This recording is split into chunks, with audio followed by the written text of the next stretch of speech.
Shri Gurubhyo Namaha Hari Om Shri Swami Samarth Charitham. In the galaxy of well-known devotees who won the full grace and blessings of Shri Swami Samarth and imbibed to a good extent the Master's spiritual light, Shri Balappa was perhaps the foremost.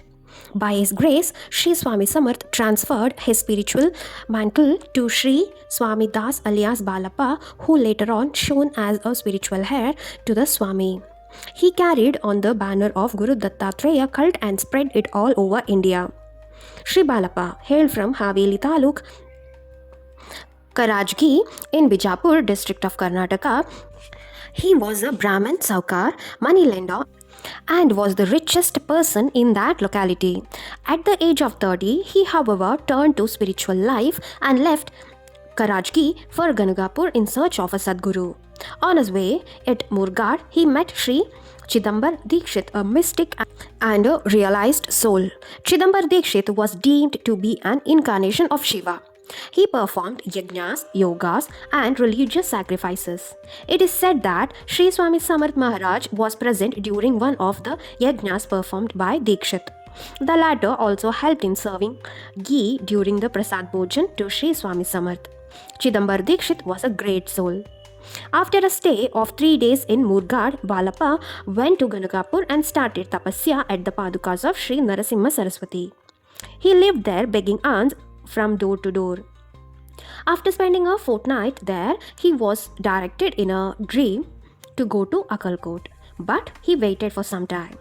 2 months later, Balappa got the direction again in his dream that it was time for him to proceed to Akalkot on foot. As he set out and during his journey too, there were many auspicious omens. At that time, Sri Swami Samarth was in Kasbag. Balappa went there for darshan with an offering of sugar candy. Just as he cast his first glance on the Swami, he got the same darshan as he had in the dream or at Ganagapur. The form of Swami in Digambar posture. It was an ecstatic experience. He ran near and prostrated at the feet of Swami Samarth, clasping his feet tight. Sri Swami Samarth also seemed to be very happy to see Balappa. It appeared he was also not able to control his joy. He started caressing the flowers and leaves of the plant in the garden. Balappa had now found his Sadguru. He surrendered his body, heart and soul, in fact all his being, in loving dedication at the feet of the Guru. Sri Swami Samarth then left for the palace where he stayed for 8 days. As Balappa could not go there and as he was missing the Swami's darshan, he started penance. One day he got the opportunity to enter the palace where he had Swami Samarth's darshan. Balappa offered some date fruits to the Swami, who distributed them to all those present there except Balappa himself.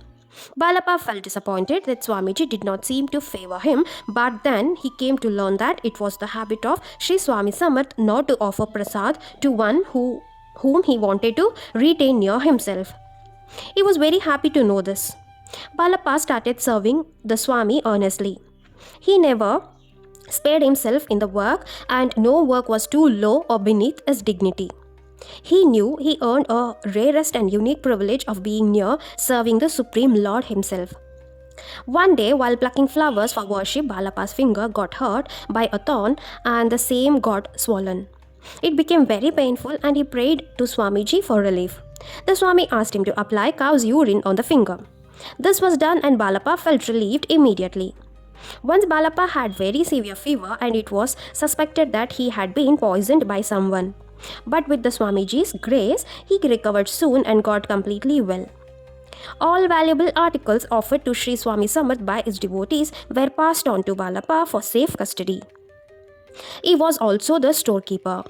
It was his responsibility to supply immediately whatever he was asked for by the Swami. If there was any delay or default, he would be taken to task by the latter. Sundarbai became very jealous of Balappa and began to dislike him.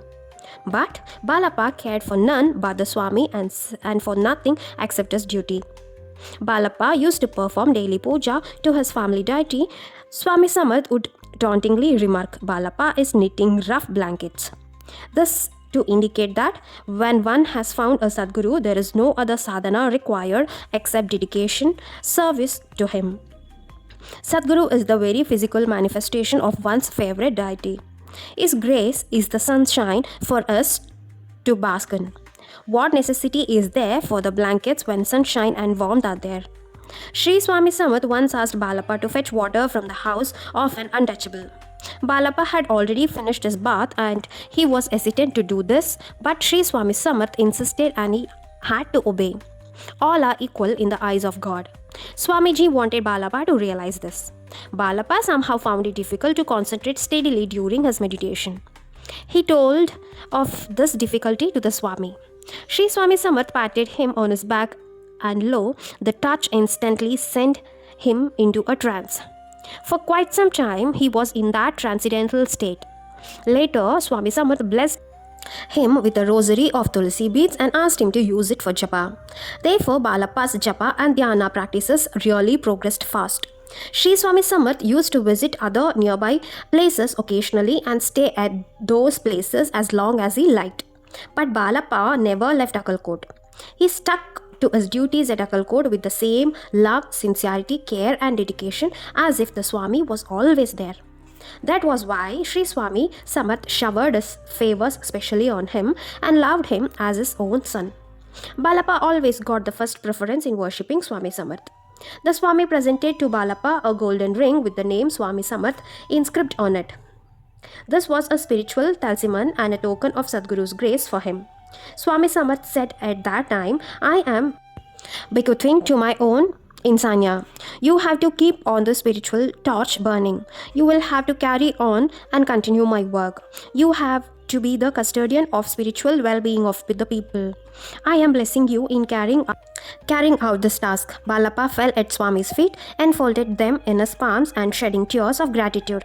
Swamiji drew him close, presented him his own Rudrakshamala, placing it round Balappa's neck.